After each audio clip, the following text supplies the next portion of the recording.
We're going to be looking at Maria's swing today. One of the things that I love, I had left the golf industry back in 2014. I know you guys probably don't know that. I've only been back into golf since my introduction to Eric Kaplan in approximately a year ago. So it's really been fun to come back to golf and look at these swings because they are truly a lot different.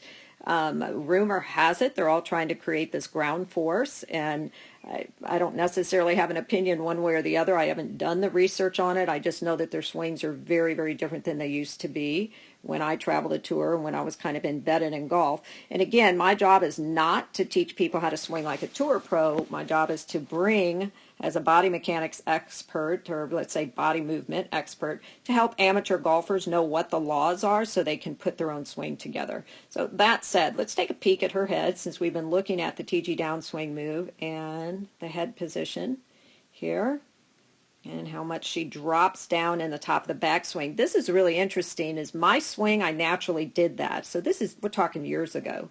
And any pros that I would be working with would always try to tell me not to let my head drop in the backswing. And now I'm like, well, they're doing it. So, and it drops even more. But this is what's interesting. So those two dots, she's already moved her head clearly to the right at the top of her backswing. Let's see what she does. So now she's going to drop.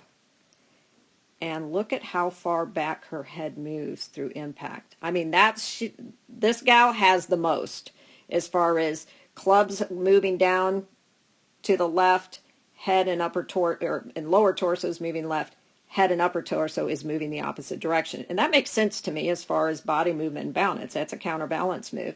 So what we can see, because she's leaned too far back, she has weight still. If you see flexion in the toe, that's how you know weight's there. If there's no flexion, and let me try to blow that up for you. Sorry, just a minute. Right there. So can you see how the toe is flexed? That's how we know there's weight there. She's leaning weight onto that back foot.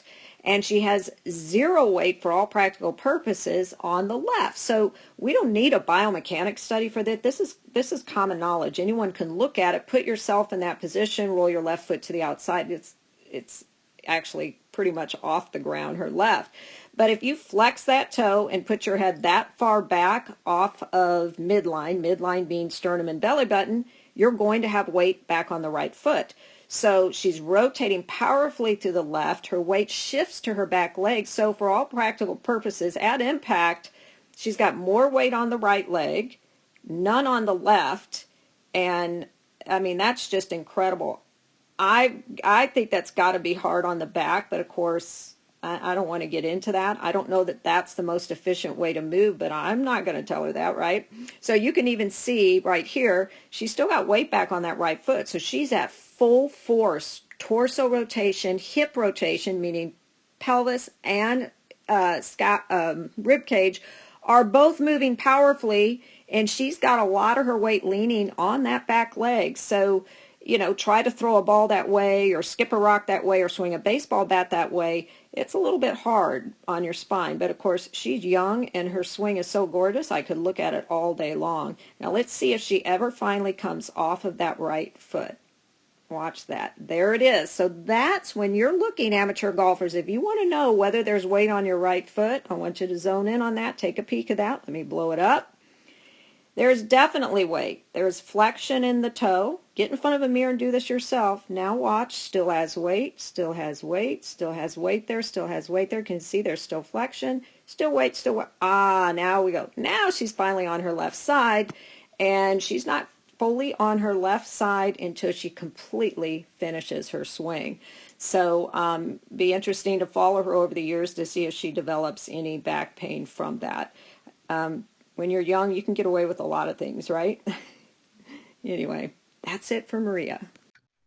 Hi, Alison here. Thanks for watching that clip. And if you enjoyed it and you're interested in scheduling your own one-on-one Zoom lesson, just click the link below. Thanks.